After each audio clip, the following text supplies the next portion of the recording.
So today I'm going to be talking about some triggers. What makes people do what it is that they do? How do we actually trigger them?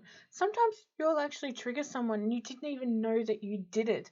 Why is it sometimes we dream about our exes or we dream about people from school that we haven't thought about for so long? So, what is a trigger? The best way to explain it is by an example. So, for example, you smell something and your brain deciphers what it is. So, example, eggs, petrol, rain, whatever it may be floating around. It's related to all five senses, perhaps the sixth, depending on your belief system.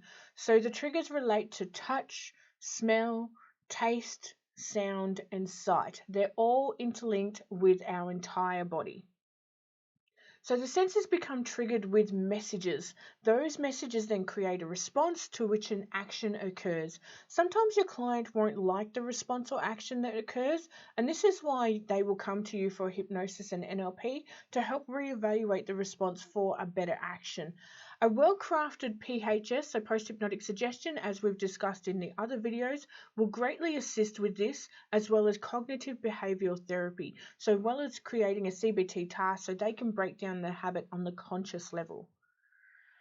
So other triggers exist, such as spiritual triggers as well. Many people can be unsure of how they know certain information, and this is usually placed in the touch, the aka feeling sense. So however, it has become recognized that energy may be another sense that is more evolved than touch or feel, also known as the sixth sense. The only way that we can find a client's triggers is to actually listen to them. Just simply shut up and observe your client. Many therapists talk and assume that they've met this client before or they've had other cases like this.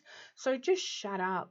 So be an Ericksonian therapist, like seriously, where you remain silent and you perceive more. There's absolutely nothing wrong with starting to perceive the body language and what's going on. People will actually tell you what their languages are, what their love language is, what their apology language is, what their preferred learning system is. They will actually express that to you continuously with the words that they're speaking, with their actions that they're doing, with the way that they go about their lives. They'll tell you all of this information without even directly telling you.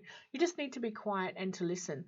So when it comes to a trigger can come from any of the senses, and then however they've deciphered that information, whether it's fight, flight, or freeze, that's when they will decide on the appropriate action. The client is coming to you because they want that action changed and molded. You can learn techniques in hypnosis that are more advanced, so they can go from loving chocolate to absolutely hating it because you've changed all of those triggers for them. You've helped them redefine that. You can take them from loving their ex-partner to just not even thinking about them anymore because you've managed to manipulate and change those triggers for that client so they can get a better outcome. So please join me in the next video. I'm going to be talking about idiometer responses and how they reflect within your hypnosis. How is it that you know if a post-hypnotic suggestion is actually going in? How do you know? Are they actually in their unconscious state? Are you talking to the unconscious? Or are you just talking to a client that's sitting there listening and just doesn't want to be rude to you? The idiometer responses is how it all is and where it all comes from. So we'll talk about that one in the next video. Bye-bye.